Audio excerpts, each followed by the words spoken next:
আসসালামু আলাইকুম বন্ধুরা, কেমন আছেন? আমি এনাম আবার হাজির হয়েছি। তো আজকে হঠাৎ করে ডক্টর জাকির নায়েকের কথা খুব মনে হচ্ছিল। তো ডক্টর জাকির নায়েক ভারতের বাসিন্দা।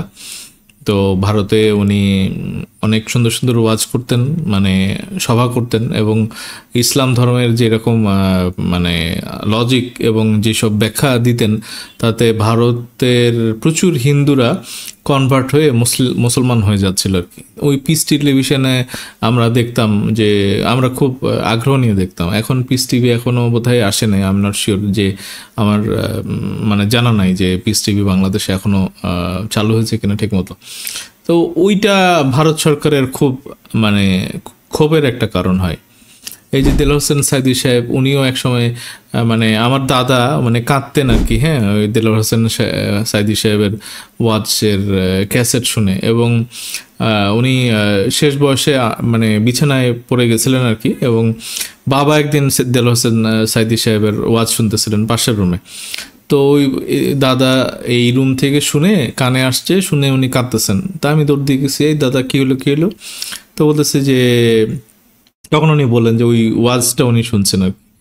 তো বাবা আমাকে বললো যে এই ক্যাসেটটা, তখন ওই যে ফিতাওয়ালা ক্যাসেট ছিল আর কি, হ্যাঁ, অনেক আগের কথা বলতেছি। তো বাবা বললেন যে এটা একটা গল্পের মতোই, আমার মনে হয় আমার একটা এক্সপিরিয়েন্স যেটা আমার লাইফে, সেটাই আমি আপনাদেরকে শেয়ার করতেছি আর কি। তো খুব ছোট হবে ভিডিওটা, আপনারা শেষ পর্যন্ত থাকেন। আমার মনে হয় যে একটা ইন্টারেস্টিং ব্যাপার আপনাদেরকে আমি শেয়ার করতেছি আর কি। তো দেলোয়ার হোসেন সাইদি সাহেবের একটা বৈশিষ্ট্য কী ছিল, যে উনি যেভাবে ব্যাখ্যা দিতেন, এখানেও বাংলাদেশেও অনেক সনাতন বা হিন্দু ধর্মের, শুধু হিন্দু না, অনেক অন্য মাইনরিটি যারা ছিল, তারাও কিন্তু ইসলাম ধর্ম গ্রহণ করে মানে মুসলমান হয়ে গেছেন, এবং মানে খুব সাচ্চা মুসলমান আর কি। তাদের পরবর্তীতে বিভিন্ন জায়গাতে বিভিন্ন সময় যদি শুনেছি বা দেখেছি, তো খুব দেখেছি আর কি, চোখ খুলে দেখেছি যে মানে কি আবেগটা তাদের তৈরি হয়েছে ইসলামের প্রতি, মানে দেলোয়ার হোসেন সাইদি সাহেবের প্রতি কি ভালোবাসাটা তৈরি হচ্ছে, যে সে একেবারে অন্ধের মতো সে বিশ্বাস করে নিয়েছে। এবং পরবর্তীতে তারা বলেছে যে কোরআনের মধ্যে তারা কি কি পাইছে, হাদিসে কি কি পাইছে, এবং মানে ওরা সত্যিকারের একটা খাঁটি মুসলমান আর কি। তো এগুলি ভারতের পছন্দ হয়নি। দেলোয়ার হোসেন সাইদি সাহেবকে মিথ্যা মামলা টামলা দিয়ে জেলে আটকায় মানে মেরেই ফেলা হয়েছে আর কি।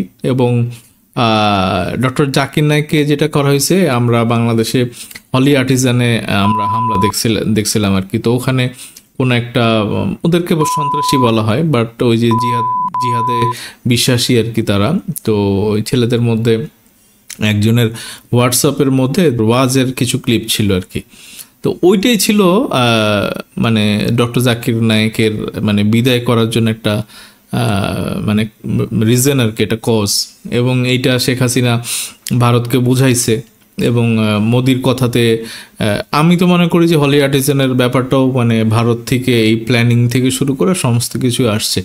যদিও ইসলামের মানে ছেলেপেলেরা এখানে এই ইনভলভ ছিল, তাদের গুরুও হয়তো থাকতে পারে, বাট এটার মাস্টার মাইন্ড যে ভারত বা ভারতের এটা মানে না বোঝার কিছু নাই।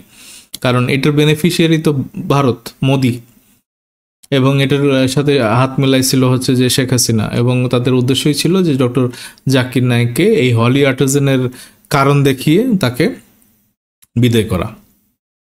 তো দেখেন ওখানে সেটাই হয়েছে। এখানে ওই ক্লিপটা দেখানোর পরে মানে পালিয়ে যেতে বাধ্য হয় আর কি ডক্টর জাকির নায়েক। এবং বাংলাদেশ থেকে পিস টেলিভিশনটাও আমরা গত 15 বছরে আমরা দেখিনি। তো এগুলো নিয়ে আফসোস ছিল। বাট জাকির নায়েক খুব ভালো ছিলেন, উনি মালয়েশিয়াতে ছিলেন।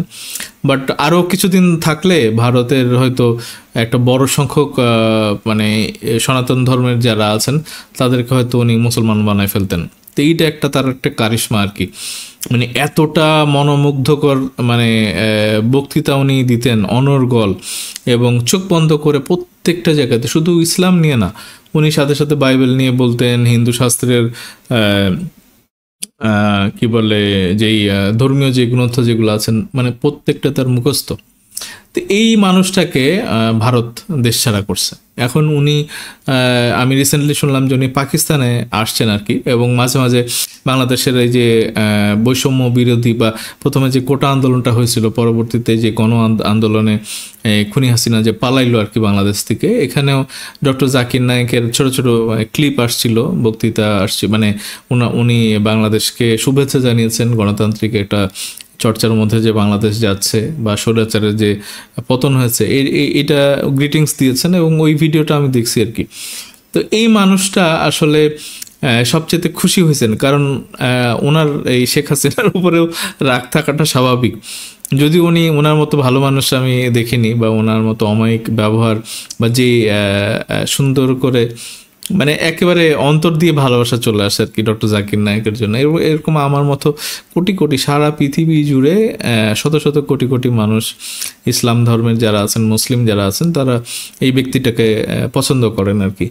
তো উনি পাকিস্তানে গেছেন। এখন আমি আসলে আমার এই এত গল্প শোনানোর পরে যেটা আমি আপনাদের উদ্দেশ্যে বলতে চাই যে আমাদের সরকার, আমরা এই ডক্টর জাকির নায়েকের অনেক সুন্দর মুহূর্ত নষ্ট করে দিয়েছে। আমি জানি না যে উনি আর কবে ভারতে ওনার জন্মভূমি হয়তো সেটা, বাট উনি একজন ইন্ডিয়ান, তো ইন্ডিয়াতে উনি কবে ফিরতে পারবেন? 15 বছরে ধরেন অনেকে বাংলাদেশ ছাড়া ছিল, এবং তারা আস্তে আস্তে বাংলাদেশে আবার অনেককে আমরা দেখছি বিএনপির বা জামাতের, হ্যাঁ, মিজানুর রহমান আজহারি, উনিও বেশ কয়েক বছর বাংলাদেশে থাকতে পারেননি, উনিও ফিরে আসছেন। তো উনি কখনো, ডক্টর জাকির নায়েক কখনো ভারতে যাইতে পারবে কিনা আই এম ইন ডাউট। কখনো হয়তো কংগ্রেস যদি সরকারে আসে, উনি কংগ্রেসের রাহুল গান্ধীর ওই দলটা, যদিও বাংলাদেশের গণতন্ত্রের 2014 সময় যেই মানে বিনা ভোটে যেই মানে অর্ধেকের বেশি যে এমপি ইলেক্টেড হয়ে গেছিল আর কি, তো সেটা সুজাতা সিং পাঠিয়ে তারা বাংলাদেশের ওই শুরুটা করে দিয়ে যায়, গণতন্ত্র ধ্বংসের যে কাজটা সেটা। তো কংগ্রেস এটার জন্য দায়ী, এবং কংগ্রেস ওই সময় ক্ষমতায় ছিল আর কি। তো এই কংগ্রেস আবার কখনো ডক্টর জাকির নায়েককে আবার ফেরত নেবে কিনা মানে আশা করা যায়, বাট যতক্ষণ পর্যন্ত এরকম ঘটনা না ঘটবে। এবং দেখেন এই হিন্দুত্ববাদের এইসব কথাটা তো বলতে বলতে পুরো ভারত জুড়েই কিন্তু এখন এই হিন্দু রাষ্ট্রের দিকেই তারা যাচ্ছে আর কি। বাংলাদেশের এই হিন্দু অত্যাচার করার যে নাটক, এই নাটকেও তারা ভারতের পশ্চিমবঙ্গের সব লোকেরা, তারপরে অন্যান্য স্টেটের যারা আছে, তারা কিন্তু এই হেট স্পিচ দিয়ে যায়, তাদের রিপাবলিক টেলিভিশন থেকে হেটিজম ছড়াচ্ছে, ভুলভাল মিথ্যা তথ্য ছড়াচ্ছে, নিজেরা নিজেদের মন্দিরে আগুন লাগায় বলতেছে যে আমরা চরমপন্থী বা ইসলামী উগ্রবাদী যারা, এটা রাহুল গান্ধী নিজে বলছে যে বাংলাদেশের ইসলামী উগ্রবাদীদের উত্থান হয়েছে। তো আমরা আসলে শঙ্কিত, কিন্তু ডক্টর জাকির নায়েক আর মনে হয় না যে কখনো ভারতে স্বাভাবিকভাবে যাইতে পারবে বা ওখানে বসবাস করতে পারবে। তো কেন আমরা মালয়েশিয়ার যে প্রধানমন্ত্রী এখানে আসলেন, একটা শুভেচ্ছা সফরের জন্য তো ডক্টর জাকির নায়েককে আমরা বলতে পারতাম। ডক্টর ইউনূসের আশেপাশে যারা এই মানে মাস্টার মাইন্ড, তারপরে নাহিদ ইসলাম, তারপরে আসিফ মাহমুদ, সবাই পাঞ্জাবি। এই ছেলেপেলেদেরকে দেখেন ঢাকা ইউনিভার্সিটি সার্জিস, তারপর হাসনাত আবদুল্লাহ, সবার এখন জাতীয় ড্রেস হয়ে গেছে, ছোট ছোট দাড়ি, টুপি পরে না, বাট পাঞ্জাবিটা মাস্ট। মানে ঢাকা ইউনিভার্সিটি এটা একেবারে পুরোটা জামাত শিবিরের দখলে। তো এখন তাদের এই জামাত শিবিরেরও একটা অংশীদার তারা এই সরকারের। তো ডক্টর জাকির নায়েককে আপনারা আনতে পারলেন না এখন পর্যন্ত। মিজানুর রহমান আজহারি আসলো, তো আপনাদের কারণেই তো ডক্টর জাকির নায়েক ঘর ছাড়া। আপনারা এই যে 10 বছর 5 বছর, কেউ 15 বছর ধরে দেশের বাইরে কাটাচ্ছেন আর কি, কাটিয়ে আসছেন। ইলিয়াস হোসেন মানে অনেক আগে গেছে আমেরিকাতে, উনি আসবে কিনা জানি না, ওখানে উবার টুবার চালায় বোধ হয়, হয়তো এমপি ইলেকশন করবে বাংলাদেশে এসে জামাতের থেকে।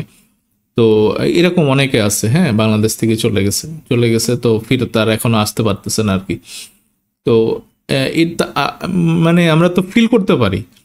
তো এই ইসলামী ঘরানার যারা আছেন, আমরা নয় বুঝলাম যে আমরা সেকুলার, আমরা অতটা ইসলামী পন্থী না, বাট মন তো আসলে আমাদের নবী করিম সাল্লাল্লাহু আলাইহি সাল্লামকে নিয়ে যদি কেউ কটু কথা বলে তো আমরা তেড়ে যাই না। আমাদের মনের মধ্যে তো আমরা ইসলামী যে রীতি রেওয়াজ আছে সেগুলি পালন করি না, হয়তো তাদের মতো দাড়ি রাখি না বা গোফ নাই বা ওই মানে সুন্নাতি যে লেবাসগুলো আছে সেগুলো হয়তো আমরা অতটা পালন করি না, কিন্তু মনে প্রাণে তো আমরা মানে ইসলামের প্রতি, ইসলামের আদর্শের প্রতি আমরা অনুগত এবং আমরা মুসলিম, আমরা গর্বিত যে আমরা মুসলিম। কিন্তু আমরা না হয় বললাম না, তো আপনারা ডক্টর ইউনূসকে দিয়ে ওই মালয়েশিয়ার যে প্রধানমন্ত্রী আছে বা শাহবাজ শরীফের ওখানে যাচ্ছে, যদি পাকিস্তানে উনি পার্মানেন্টলি বসবাসও করেন, তাইলে ডক্টর জাকির নায়েককে শুভেচ্ছা সবরের জন্য তো উনি বলতে পারতেন।